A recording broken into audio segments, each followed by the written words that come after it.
Hey everyone, I just wanted to preface this by saying that we will be returning to scripted videos at some point. It's just that all of our channel owners are really busy right now, including myself. I'm moving to a different apartment. So take me having work and moving and having my friendships and everything else that's going on in my life. And I can't really just write scripts and record within a week. It's not that easy for me, but I'm doing my best here to put out content weekly for you. And I hope this is still of interest. So forgive me that it's not going to be as thorough and as clean and precise, but I'm doing my best here. So soon enough, we will return to scripted videos. Turning to today's topic, this is a topic that I think is pretty important to cover, even though it seems to be outside of Lutheran spheres.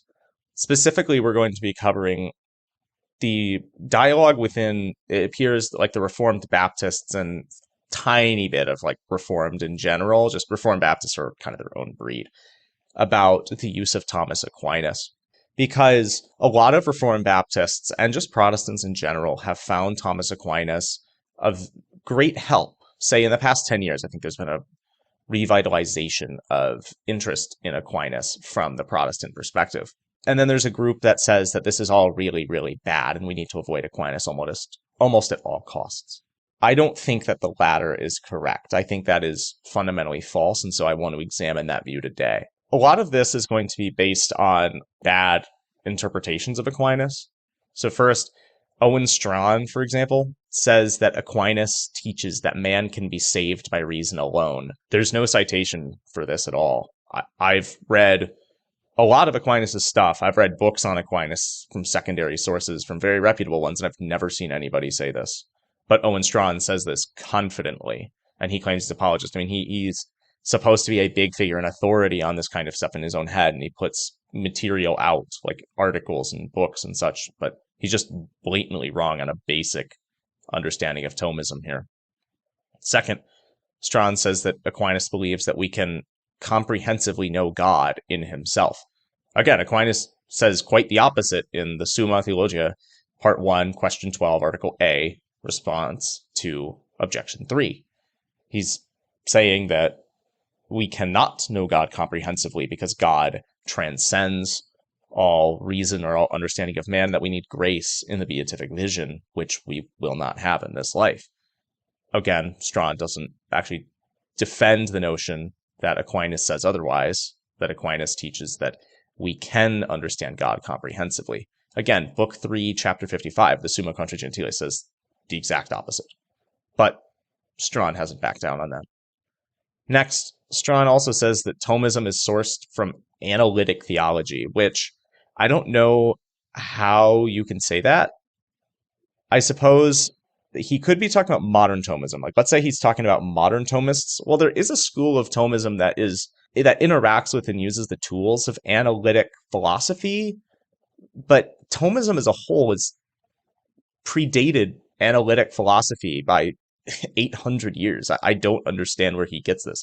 And so I suppose if he's talking about guys like Ed Feser and say Geach and Anscombe, who are like Thomists who also use analytic philosophy and engage in that stuff, then I guess there's that, but that's not really essential to Thomism whatsoever. He puts that as along the line of Aristotle and Pseudo-Dionysius. I mean, he says, if you think highbrow Thomism sounded in large part, or sourced in large part from analytic theology, Aristotle and Pseudo-Dionysius is going to preach in countless Baptist churches and so on.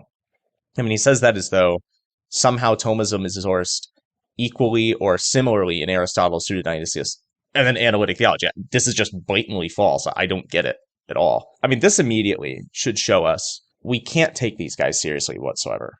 I can't take Owen Strachan, Jeffrey Johnson, James White, and their friends seriously on Aquinas if they're making these basic errors. But unfortunately, they have a large audience, and so it's important to respond to this and say where this issue comes from. After this, of course, we have to look at what they say about Thomas's doctrine of God. So White seems to think that in Thomism, God's justice, mercy, and other attributes are really and virtually identical, such that they're totally synonymous, that they're exactly the same. But this is a confusion of Thomistic language and thought.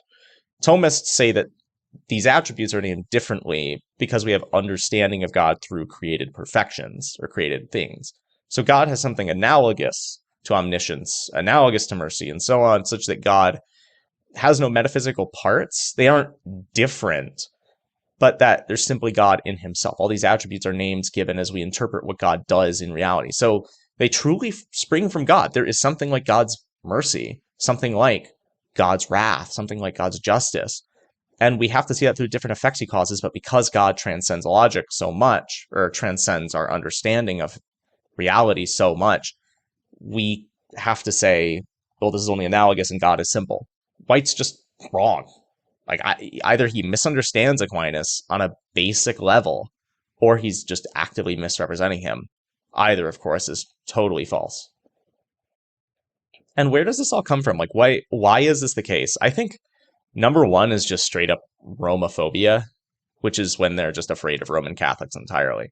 So James White, for example, had a tweet where he is just outraged that a Baptist seminary would sell books on Aquinas written by Roman Catholics. I have to ask, what does he think these guys are trying to accomplish? Does he think that this Baptist seminary is selling them because they want their students to believe in indulgences and purgatory? Or is it potentially that they agree with Aquinas on the doctrine of God? Or potentially is it that maybe that these are our opponents, but they are such good expositors of their opinions that we should take them seriously and read their works to understand them? One of the latter two. Probably the second one, that they actually agree with Aquinas' doctrine of God. But it seems like White and his friends can't understand that. There's this fundamental inability among White, Strachan, Johnson, and some others to suggest that you can agree with somebody on one thing and disagree with them on another. For example, they criticize Aquinas so much in the use of him in Protestants, and a lot of their criticisms of him are things that any Protestant that writes on him is going to reject. Strachan had this one podcast where he talks about 7 problems he has with Aquinas, and number one is his doctrine of God, but all the others are things like sacraments, soteriology, the papacy, all these things that Protestants like, yes, we disagree. Besides the doctrine of God, we agree with him, but all these other things, it's like they fundamentally do not understand that you can agree on one thing and disagree on another. And this is really important, though. This is really important for an understanding of church history and really our epistemology, because in their mind, if somebody teaches something false in one area, you should just discard them entirely. And I think they're being really inconsistent on this matter. Because, I mean, these guys will cite Luther, and they'll cite Augustine, and they'll cite other church fathers approvingly, but I guarantee you Strachan and White are going to disagree heavily with those two. Augustine obviously held a view very similar to Aquinas on the nature of God in terms of simplicity. And Augustine definitely didn't have the exact same views of grace or of justification, or obviously baptism and the Eucharist that these Reformed Baptists want. Luther definitely did not have those same views as a Reformed Baptist, and yet they'll champion him as this great theologian. So what's the inconsistency? It just seems that, well, they're afraid of Rome. They're afraid of Rome, and because Rome claims Thomas Aquinas, or Thomas Aquinas is most similar to Rome in certain areas, then we have to discard him entirely. It's stupid, frankly. What's also really bad is White says that this is a denial of sola scriptura, that we should have natural theology, that we need to use the world around us, created things, to establish the existence of God. He thinks that somehow this is a denial of sola scriptura. Now, number one, that's not a denial of sola scriptura whatsoever. White has this definition of sola scriptura that Scripture is sufficient to establish the existence of God, or at least that we don't need natural theology because Scripture is sufficient. And so if you say that natural theology is needed, then you think that God didn't do enough in Scripture. No reformer held this view. I cannot find a reformer that would say that. Johann Gerhard and the others would specifically give proofs for God's existence. The Reformed do this. Who does he think he's representing when he talks about this? I don't get it at all. And of course, it's just false and misunderstands the use of the Bible. The Bible is not meant to establish God's existence. The Bible is meant to give you what happens when you believe in God, right? And now the Bible on an epistemological level gives you faith, right? But the Bible, you don't read it and say, yes, this is going to in itself prove to me that God exists. I mean, you could, if you really want to get into, I don't know, maybe numerology or something like weird like that, and you see some beautiful things in Scripture, but that's not really my thing. And I think a lot of the time that's so stretched and grasping at straws. But the point is that this view of sola scriptura that White and his friends are putting out is just complete historical revisionism as to what Sola Scriptura teaches. And I'm sure the reformers would laugh at them for saying these things. The Reformed scholastics and the Lutheran scholastic use Aquinas or use at least similar things. I mean, Gill, Turretin, Zanchi, Beza, Vermigli, Owen, all of these guys cite Aquinas favorably in certain areas. And so think of a modern guy. I mean, R.C. Sproul loved Aquinas. And so you have throughout history and even in the modern day, these Reformed and Lutheran individuals who really like Aquinas, but no, it turns out James White and Owen Strachan and Jeffrey Johnson are all the best representatives of the Reformation. They totally are. It's just stupid. It's total historical revisionism. It's dishonest. It's just false. You have to read anybody and see that they'll cite Aquinas somehow, or at least Aquinas' doctrine of God favorably, at least from that era. I don't know how they do this and think that they should be taken seriously at all. All of this, though, I really think, so again, Romophobia is a big thing, but it also comes from their doctrine of presuppositionalism. It comes from this specific philosophy that I do want to cover in the future that really comes from, say, Van Til, wherein man's reason is so corrupted by the fall that he cannot prove the existence of God, that all logic is dependent on scripture. And there's some other stuff in there about how all logic is circular, at least some forms of presuppositionalism say this, that all logic is circular and that there's narrow and broad circularity. And I disagree with that. They will cite things like, oh, the law of non-contradiction as circular because you can't prove it without using it. But I don't think that's circular as much as just an axiom that is unprovable, but I guess we could call that properly basic. But what they do is they take this, and so they then go on and say, oh, well, everybody presupposes God's existence in the use of logic, specifically presupposes the Trinity. So any argument that tries to prove God's existence is inherently circular, and all logic itself is circular in their mind. I think this is false. I'm going to cover this later, so don't take this video as an exhaustive discussion of it whatsoever, but I just thought I'd mention that because that is what informs their understanding of things. They think that the use of natural theology is inherently insufficient, that it denies the sufficiency of Scripture, and that it elevates man to a level that is almost Pelagian. It's really weird.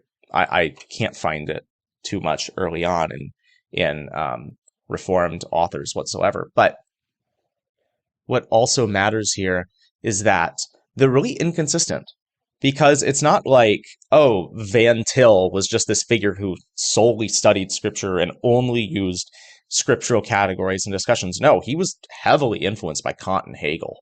There's no question there. And so what these guys will do is they'll say, oh, Aquinas taught these false things, and so we can't use him in these certain areas. Oh, but Van Til, oh, he's great. Oh, no, him using Kant and Hegel, no, that's okay. It's just scriptural.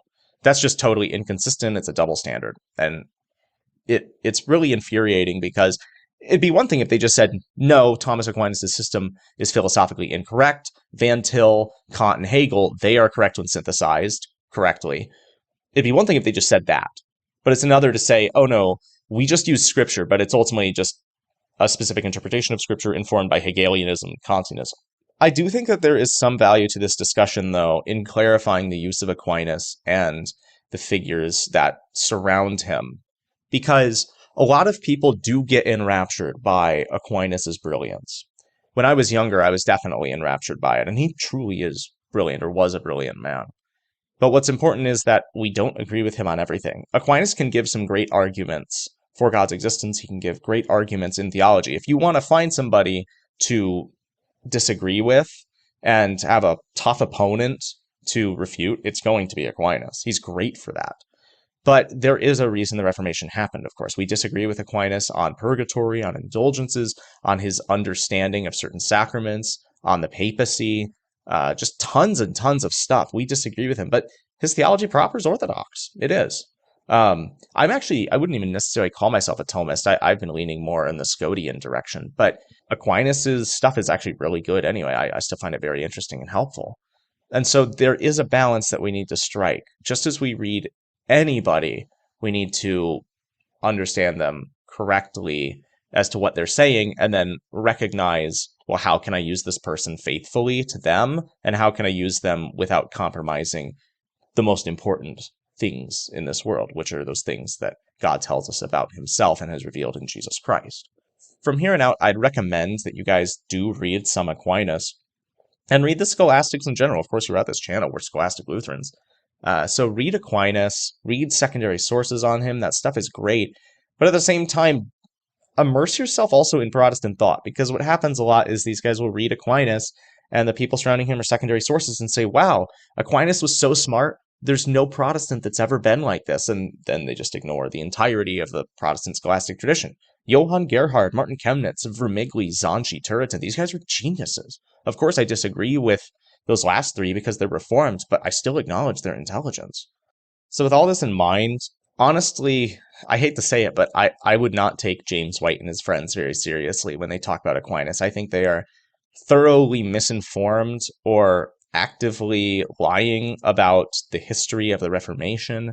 They misunderstand basic facts about Tomism, and they come with their own philosophical presuppositions when they make this, while claiming that they are solely being scriptural. So be careful as you read them. Do read them, though. I'm not going to tell you not to. You want to read them to engage with their thought, unlike what they tell you to do with Aquinas, which is just discard him and anything about him. With all of that being said, I hope you guys have a good day. Thanks again for listening.